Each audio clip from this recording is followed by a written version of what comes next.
नमस्कार दोस्तों, स्वागत है आप सभी का आपके अपने YouTube चैनल सनोडिया 92 पर।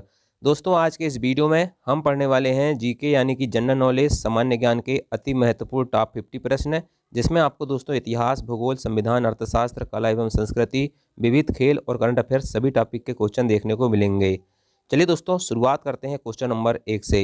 ये क्वेश्चन इतने इंपॉर्टेंट है दोस्तों कि विभिन्न परीक्षाओं में बार बार पूछे जाते हैं, पूछे जा चुके हैं और आगे भी पूछे जाएंगे। तो आइए शुरुआत करते हैं क्वेश्चन नंबर 1 से। क्वेश्चन नंबर 1 है, राजतरंगिणी नामक पुस्तक के लेखक कौन है? तो 4 ऑप्शन दिए हुए हैं, इसका सही उत्तर होगा दोस्तों ऑप्शन नंबर डी, कल्हड़। राजतरंगिणी नामक पुस्तक के लेखक कल्हड़ हैं और इस पुस्तक में इसने किसका वर्णन किया है? कश्मीर के इतिहास का वर्णन देखने को मिलता है। एक बार ये भी पूछा गया था कि राजतरंगिणी नामक पुस्तक में कल्हड़ ने किसका वर्णन किया है? तो कश्मीर के इतिहास का वर्णन किया है। नेक्स्ट क्वेश्चन है, भारतीय पुरातत्व शास्त्र का जनक किसे कहा जाता है? तो अलेक्जेंडर कनिंघम को भारतीय पुरातत्व शास्त्र का जनक कहा जाता है। नेक्स्ट क्वेश्चन है, सिकंदर के गुरु का नाम क्या था? तो सिकंदर के गुरु का नाम भाई साहब अरस्तु था। ऑप्शन नंबर बी इसका सही उत्तर हो जाएगा। ठीक है, चलिए नेक्स्ट क्वेश्चन है, बिंदुसार किस संप्रदाय का अनुयायी था?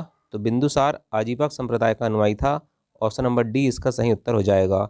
नेक्स्ट क्वेश्चन, भारत में शिलालेख का प्रचलन सर्वप्रथम किसने किया था? भारत में शिलालेख का प्रचलन सबसे पहले किया था किसने? अशोक ने किया था। ठीक है, ऑप्शन नंबर ए इसका सही उत्तर हो जाएगा। नेक्स्ट क्वेश्चन देखते हैं, क्वेश्चन नंबर 6, शुंग वंश का संस्थापक कौन था? तो शुंग वंश का संस्थापक कौन था? पुष्यमित्र शुंग जो था शुंग वंश का संस्थापक था। नेक्स्ट क्वेश्चन है, शुंग वंश का अंतिम शासक कौन था? बताइए, शुंग वंश का अंतिम शासक कौन था? तो शुंग वंश का अंतिम शासक सिमुख था क्या? नहीं था। सुशर्मा, वासुदेव या देवभूति? तो शुंग वंश का अंतिम शासक रहता है कौन? सुशर्मा। ऑप्शन नंबर बी इसका सही उत्तर हो जाएगा। नेक्स्ट क्वेश्चन है, कण्व वंश का संस्थापक कौन था? तो कण्व वंश का संस्थापक कौन था भाई साहब? वासुदेव था। ठीक है, याद रखना, कण्व वंश का संस्थापक कौन था? वासुदेव था। नेक्स्ट क्वेश्चन है, कण्व वंश का अंतिम शासक कौन था? तो कण्व वंश का अंतिम शासक दोस्तों देवभूति था। ऑप्शन नंबर डी इसका सही उत्तर हो जाएगा। नेक्स्ट क्वेश्चन है, संगम युग में राज्य को क्या कहा जाता था? संगम युग में राज्य को क्या कहा जाता था? गणराज्य, प्रांत, निगम या मंडल? तो मंडल कहा जाता था संगम युग में राज्य को। नेक्स्ट क्वेश्चन है, पवन चक्की की भूमि किस देश को कहा जाता है? तो पवन चक्की की भूमि किसे कहा जाता है? नीदरलैंड को पवन चक्की की भूमि कहा जाता है। नेक्स्ट क्वेश्चन है, एशिया का पेरिस किसे कहा जाता है या किस देश को कहा जाता है? तो थाईलैंड को दोस्तों याद रखना, एशिया का पेरिस कहा जाता है। नेक्स्ट क्वेश्चन है, विश्व के सभी मरुस्थल किस अक्षांश के बीच पाए जाते हैं? तो 20 से 40 अक्षांश के बीच में विश्व के सभी मरुस्थल पाए जाते हैं। नेक्स्ट क्वेश्चन, मालदीव की राजधानी क्या है? तो मालदीव की राजधानी है माले। नेक्स्ट क्वेश्चन देखते हैं, क्वेश्चन नंबर 15, मलेशिया की राजधानी क्या है? तो मलेशिया की राजधानी कुआलालंपुर है। ठीक है, ऑप्शन नंबर सी इसका सही उत्तर होगा। नेक्स्ट क्वेश्चन, दक्कन का पठार किस राज्य में स्थित है? तो दक्कन का पठार महाराष्ट्र में स्थित है, याद रखना। नेक्स्ट क्वेश्चन है क्वेश्चन नंबर 17, धारवाड़ का पठार किस राज्य में है? तो धारवाड़ का पठार कर्नाटक राज्य में है। नेक्स्ट क्वेश्चन है, छोटा नागपुर का पठार किस राज्य में है? तो छोटा नागपुर का पठार झारखंड राज्य में है। Next question, question number 19, Bharat की सबसे बड़ी झील कौन सी है?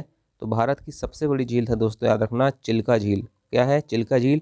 ये एक लैगून झील है, याद रखना, और ये खारे पानी की झील है। ठीक है, और भारत की सबसे बड़ी झील है। नेक्स्ट क्वेश्चन है, भारत की सबसे अधिक खारे पानी की झील कौन सी है? देखो, सबसे बड़ी झील चिल्का झील है, लेकिन वो भी खारे पानी की है, लेकिन सबसे अधिक खारा पानी किसका है? तो सामर झील का है और ये राजस्थान में है।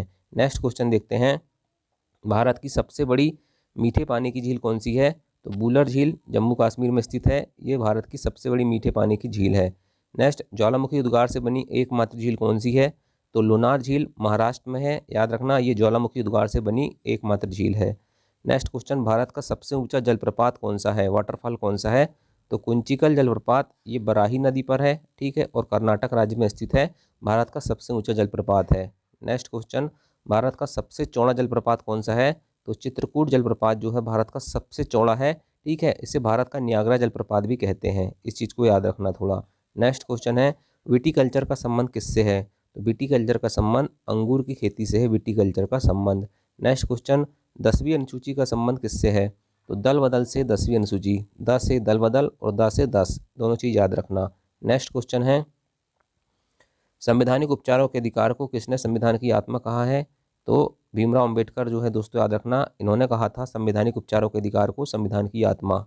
नेक्स्ट क्वेश्चन, कारखाने आदि में बच्चों के नियोजन का प्रतिषेध किस अनुच्छेद में किया गया है? तो कारखाने वगैरह में बच्चों को नहीं लगाया जाएगा, इसका जो निषेध किया गया है, प्रतिषेध किया गया है, अनुच्छेद 24 में किया गया है। किस में किया गया है? अनुच्छेद 24 में किया गया है। नेक्स्ट क्वेश्चन है, भारत का मुक्तिदाता किसे कहा जाता है? बताइए, भारत का मुक्तिदाता बिंदुसार को, समुद्रगुप्त को, अशोक को या चंद्रगुप्त को? तो चंद्रगुप्त को भारत का मुक्तिदाता कहा जाता है। नेक्स्ट क्वेश्चन, भारत का मैकियावेली किसे कहा जाता है? बिंदुसार को, समुद्रगुप्त को, अशोक को या चाणक्य को? तो चाणक्य को भारत का मैकियावेली कहा जाता है। नेक्स्ट क्वेश्चन, प्राचीन भारत का स्वर्ण युग किसे कहा जाता है? गुप्त काल को दोस्तों याद रखना प्राचीन भारत का स्वर्ण युग कहा जाता है। नेक्स्ट क्वेश्चन देखते हैं, मंदिर बनाने की कला का जन्म किस काल में हुआ था? तो इसका सही उत्तर हो जाएगा दोस्तों गुप्त काल। याद रखना गुप्त काल में ही मंदिर बनाने की कला का जन्म हुआ था। नेक्स्ट क्वेश्चन है, नटराज मंदिर कहाँ पर स्थित है? तो नटराज मंदिर दोस्तों चेन्नई में स्थित है। ऑप्शन नंबर ए इसका सही उत्तर हो जाएगा।